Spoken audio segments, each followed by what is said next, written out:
വിശുദ്ധ മത്തായി എഴുതിയ സുവിശേഷം 12-ാം അധ്യായത്തിന്റെ 7-ാമത്തെ വാക്യം വായിക്കുന്നു.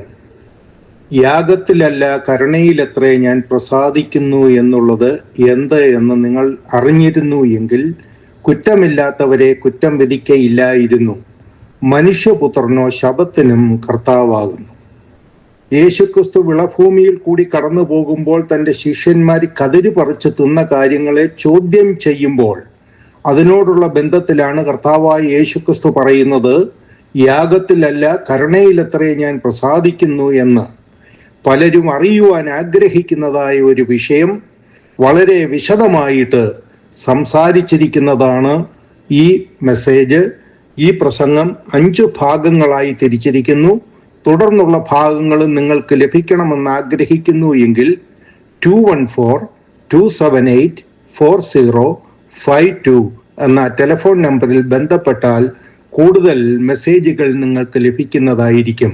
ഈ സുവിശേഷ പ്രസംഗം ശ്രദ്ധിക്കുവാൻ നിങ്ങളെ ഹാർദവുമായി സ്വാഗതം ചെയ്യുന്നു. കർത്താവായ യേശുവിന്റെ ശുശ്രൂഷയോടുള്ള ബന്ധത്തില് യാത്ര ചെയ്യുന്നതിനിടയിൽ സംഭവിച്ചതായ ചില വിഷയങ്ങളാണ് മത്തായിയുടെ സുവിശേഷം 12-ാം അധ്യായത്തിൽ നാം കാണുന്നത്. ഒരു ദിവസം യേശു തന്റെ ശിഷ്യന്മാരുമായിട്ട് യാത്ര പോവുകയാണ്. ആ കാലത്തെ യേശു ശബത്തിൽ വിളഭൂമിയിൽ കൂടി കടന്നുപോയി. അവന്റെ ശിഷ്യന്മാർ വിശന്നിട്ട് കതിർ പറിച്ച് തിന്നു തുടങ്ങി. കർത്താവായ യേശുക്രിസ്തു തന്റെ ശിഷ്യന്മാരുമായിട്ട് ശുശ്രൂഷയുള്ള ബന്ധത്തിൽ യാത്ര പോകുന്നതിനിടയിൽ വിളഭൂമിയിൽ കൂടെ പോവുകയാണ്. സാധാരണ എങ്ങനെ സംഭവിക്കാറുണ്ടായിരുന്നു? വിളഭൂമികളുടെ നടുവിലൂടെ ആളുകൾക്ക് സഞ്ചരിക്കുവാനുള്ള ഇതുപോലുള്ള വഴികൾ ഉണ്ടാകാറുണ്ട്. അങ്ങനെയുള്ള വഴികളിലൂടെ സഞ്ചരിക്കുന്നതിന് അനുവാദവും ഉണ്ടായിരുന്നു. അതുകൊണ്ട് ശിഷ്യന്മാരോടൊപ്പം കർത്താവ് വിളഭൂമിയുടെ നടുവിലൂടെ സഞ്ചരിച്ചു എന്നത് ഒരു തെറ്റായിരുന്നില്ല.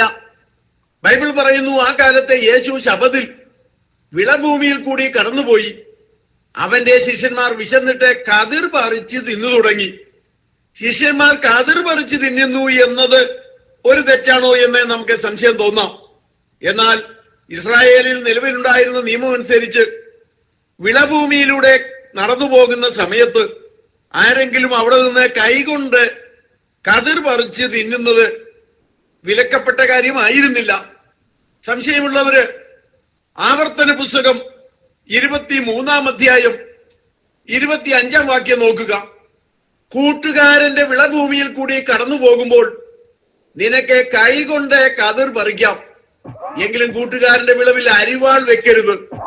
ഇവിടെ കൂട്ടുകാരൻ എന്ന് പറഞ്ഞിരിക്കുന്നത് നമുക്ക് വ്യക്തിപരമായി അറിയാവുന്ന വ്യക്തി എന്ന അർത്ഥത്തിലല്ല, മറിച്ച് അയൽക്കാരൻ എന്നുള്ള അർത്ഥത്തിലാണ്. അയൽക്കാരൻ എന്ന വാക്കിനും നാം വിചാരിക്കുന്ന അർത്ഥമല്ല ഉള്ളത്. ഉദാഹരണമായിട്ട് നല്ല അയൽക്കാരന്റെ ആ കഥ പുതിയ നിയമത്തിൽ നിന്ന് നമുക്ക് മനസ്സിലാകാമല്ലോ. അവിടെ എന്റെ അയൽക്കാരൻ ആര്, എന്റെ കൂട്ടുകാരൻ ആര് എന്ന് ചോദിക്കുമ്പോൾ കർത്താവ് ആ കഥയിൽ അവസാനം യാതൊരു പരിചയമില്ലാത്ത ഒരു ശമരിയാക്കാരനെയാണ് കൊണ്ടുവരുന്നത്. അതുകൊണ്ട് അയൽക്കാരൻ എന്ന് പറഞ്ഞാൽ നമ്മുടെ വീട്ടുകാരല്ലാത്തവരെ എല്ലാമാണ് അയൽക്കാരൻ എന്ന് പറഞ്ഞിരിക്കുന്നത്. നിന്നെ പോലെ നിന്റെ അയൽക്കാരനെയും സ്നേഹിക്കണമെന്ന് പറഞ്ഞാൽ തൊട്ടടുത്ത് താമസിക്കുന്നവനെ സ്നേഹിക്കണം എന്നുള്ള അർത്ഥത്തിലല്ല. നമ്മുടെ കുടുംബാംഗങ്ങളല്ലാത്ത ആരെ കുറിച്ചാണെങ്കിലും അവരെ എല്ലാം നാം സ്നേഹിക്കണം എന്നുള്ള അർത്ഥത്തിലാണ്.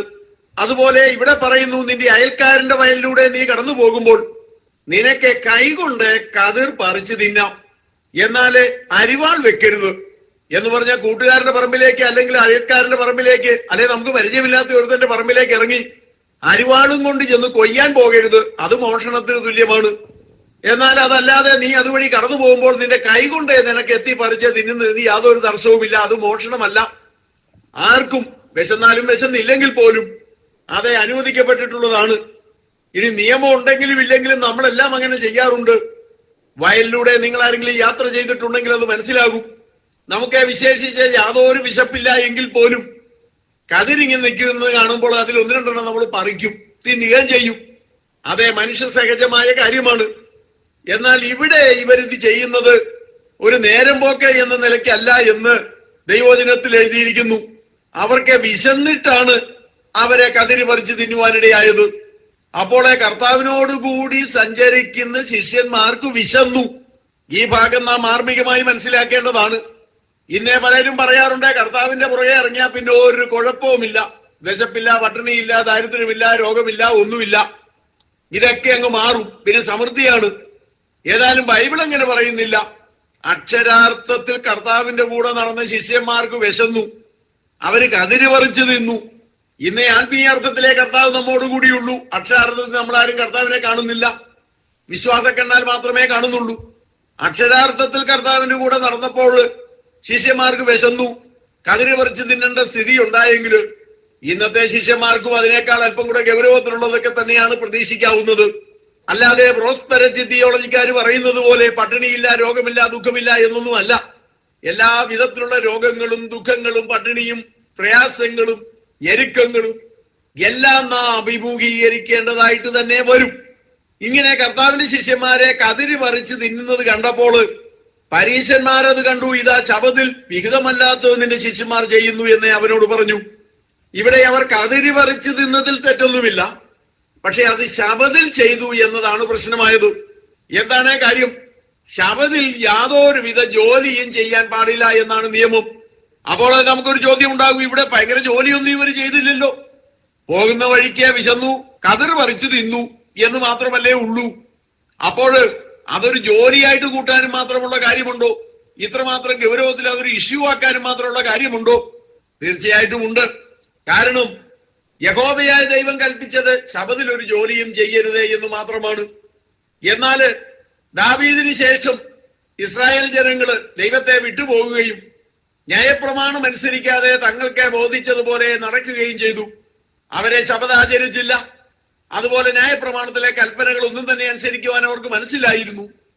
ദൈവം പലവട്ടം അവർക്ക് വാണിംഗ് കൊടുത്തിട്ടും അവർ മാനസാന്തരപ്പെടുവാൻ തയ്യാറായതുമില്ല. അങ്ങനെ ഉപശാന്തിയില്ലാത്ത വിധം ഇവർ പാപം ചെയ്തു കഴിഞ്ഞപ്പോൾ 10 ഗോത്രങ്ങളെ അസീറിയക്കാർക്ക് വിട്ടുകൊടുത്തു. പക്ഷെ യഹൂദ അത് കണ്ടിട്ടും മാനസാന്തരപ്പെട്ടില്ല. അതുകൊണ്ട് യഹൂദരെയും പിന്നീട് ദൈവം ശത്രുക്കളുടെ കയ്യിൽ ഏൽപ്പിക്കുവാനിടയായി. എന്നാൽ യഹൂദന്മാരെ 70 വർഷം കഴിഞ്ഞപ്പോഴേക്ക് തിരിച്ചു വന്നു കഴിഞ്ഞപ്പോൾ എസ്രായുടെയും നെഹമ്യാവിന്റെയും ഒക്കെ ശ്രമഫലമായിട്ട് വലിയ നവീകരണമൊക്കെ ഉണ്ടായി.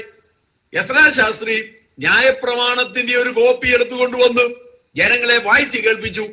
ന്യായപ്രമാണത്തിൽ എഴുതിയിരിക്കുന്നത് എന്തൊക്കെയാണ്, നാം പാലിക്കേണ്ട കൽപ്പനകൾ ഏതൊക്കെയാണ് എന്നൊക്കെയാണ് എസ്രാ ശാസ്ത്രി വിവരിച്ചത്. ഇതൊക്കെ കേട്ടപ്പോൾ ജനങ്ങൾക്ക് മനസ്സിലായി തങ്ങള് ന്യായപ്രമാണം അനുസരിക്കാഞ്ഞത് കൊണ്ടാണ് ദൈവം തങ്ങളെ ശിക്ഷിച്ചത്.